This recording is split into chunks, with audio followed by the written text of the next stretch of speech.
जय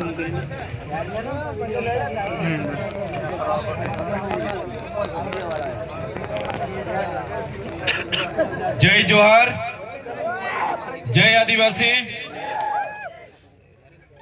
थोड़ा जोर थी बोलो। अँ गुंदी ना नेता है बे चार माणसों मोकलिया छे। गुंदी ना नेता ने ओळखो छो ने बधा? एमना 10 माणसो अहींया छे, विडियो बनावे छे, પછી કહે છે કે ચૈતરભાઈની સભામાં માણસો તો હતા પણ માણસોમાં કઈ દમ નહોતો એવું કહે છે।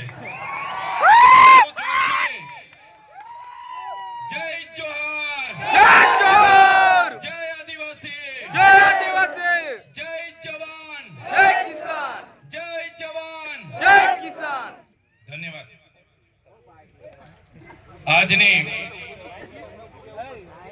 સભામાં પંચમહાલની આ પવિત્ર ધરતી પર, ક્રાંતિકારી ધરતી પર અહીંયા મારી સાથે ઉપસ્થિત આમ આદમી પાર્ટીના યુવા અધ્યક્ષ એવા બ્રિજરાજભાઈ સોલંકી, વિદ્યાર્થીના યુવા નેતા આમ આદમી પાર્ટીના યુવા નેતા એવા યુવરાજસિંહ જાડેજા, પંચમહાલ જિલ્લાના આમ આદમી પાર્ટીના પ્રમુખ એવા પ્રવીણભાઈ રાઠવા, સાથે મુકેશભાઈ રાઠવા, સાથે મંચસ્થ ઉપસ્થિત તમામ આગેવાનો અને જેમણે આયોજન કર્યું છે એવા આપણા ગોપાલદાસ મહારાજ, જેમને આપણે ગૌતમદાસ મહારાજ તરીકે ઓળખીએ છીએ, એમના માટે પણ જોરદાર તાળીઓ પાડીએ।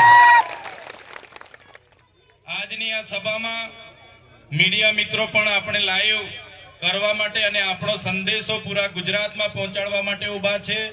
પોલીસ અધિકારીઓ પણ સવારથી જ ખડે પગે આ કાર્યક્રમને સરળતાથી રાય, કાયદો વ્યવસ્થા જળવાય એના માટે ઊભા છે। ત્યારે સૌ માટે એકવાર જોરદાર તાળીઓ પણ લે।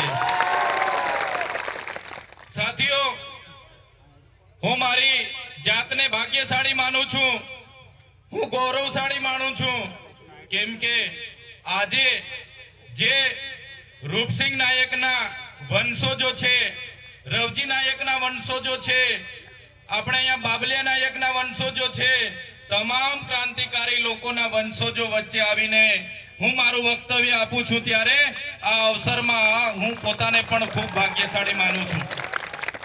સાથીઓ, દેશના ઇતિહાસમાં ભલે આપણા પૂર્વજોએ ક્રાંતિ કરી, એને દેશના ઇતિહાસમાં સ્થાન આપવામાં નથી આવ્યું।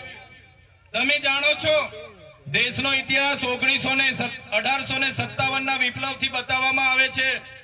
એમના પહેલા શહીદ જેને ફાંસી આપી એવા મંગલ પાંડેથી બતાવવામાં આવે છે। સાથીઓ, આપણે જે ધરતી પર ઊભા છે એ ધરતીનો ઇતિહાસ એવો છે, અંગ્રેજો જ્યારે ગુજરાતને પોતાની સાથે લીધું, ગુજરાતમાં બ્રિટિશ શાસનની શરૂઆત થઈ, ત્યારે સૌથી પહેલા જો ગુજરાતમાં કોઈ ક્રાંતિ થઈ હોય તે પંચમહાલ જિલ્લામાં 1818 માં પહેલી ક્રાંતિ થઈ હતી। અને ક્રાંતિ કરનારા નાયક સમાજના આપણા પૂર્વજો હતા, ભીલ સમાજના આપણા પૂર્વજો હતા। અને બીજો જે વિદ્રોહ ગુજરાતમાં જો કોઈએ કર્યો હોય તો 1826 માં પંચમહાલની ધરતી પર આપણા પૂર્વજોએ બીજો વિદ્રોહ અંગ્રેજો સામે કર્યો।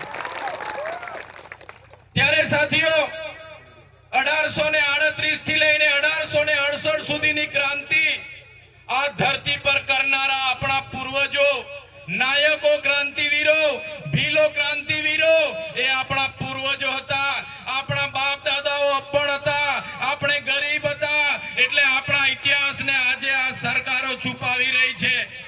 આપણો ઇતિહાસ એ ગૌરવશાળી હતો। આઝાદીના 78 વર્ષ પછી પણ આદિવાસીઓના ઇતિહાસને છુપાવવામાં આવે છે। સાથીઓ, તમે જાણ્યું હશે 1838 માં રૂપસિંહ નાયકની આગેવાનીમાં આ ધરતી પરથી અંગ્રેજો સામે આંદોલન શરૂ થયા અને આંદોલનને દબાવવા માટે 1839 માં બ્રિટિશ સામ્રાજ્યના કમિશનરની અહીંયા નિયુક્તિ થઈ। 1844 માં અહીંયા પોલિટિક્સ એડન્સની નિયુક્તિ થઈ। અને તમે બધા જાણો છો 1857 નો જે વિપ્લવ થયો, આ વિપ્લવમાં પણ આપણી ધરતીના રૂપસિંહભાઈ નાયક અને કેવળસિંહ નાયકની આગેવાનીમાં ખૂબ મોટો મહાસંગ્રામ થયો અને આ વિસ્તારમાં આપણા આદિવાસી પૂર્વજોએ અંગ્રેજોને પણ ઘૂસવા નથી દીધા. એ સંગ્રામમાં 33 વર્ષ સુધી આપણા લોકોએ સામે લડાઈ આપી, તીરકામઠા સહિત લડાઈ આપી. સામે ગોળા હતા, બારૂદ હતી, સામે ગોલીઓ હતી, બંદૂકો હતી, તોપના મોટા મોટા ઘોડા હતા, ઘોડેસવારી હતી. છતાં પણ આ વિસ્તારમાં અંગ્રેજોને હંપાવવા વાળા જો કોઈ હોય તો એ આપણા પૂર્વજો હતા. સાથીઓ, તમે જાણો છો ઇતિહાસને. રૂપસિંહ નાયકની આગેવાનીમાં 30 વર્ષ સુધી આ વિસ્તારમાં અંગ્રેજો સામે લડત ચાલી. તમને ખબર છે 1868માં જ્યારે જાન્યુઆરીમાં રૂપસિંહ નાયક અને જોરિયા પરમેશ્વર જેમની આગેવાનીમાં 1868માં અહીંયા યુદ્ધ થયું. અંગ્રેજોની લશ્કર અને અહીંના સ્થાનિક રજવાડાના લશ્કર સામે યુદ્ધ છેડ્યું. આપણે બધાને ખબર છે 14 ફેબ્રુઆરીના રોજ આ વિસ્તારને સ્વતંત્ર રાજ્ય જાહેર કરવામાં આવ્યું. 1868 ની 14 ફેબ્રુઆરી આદિવાસીઓનું સ્વાયત્ત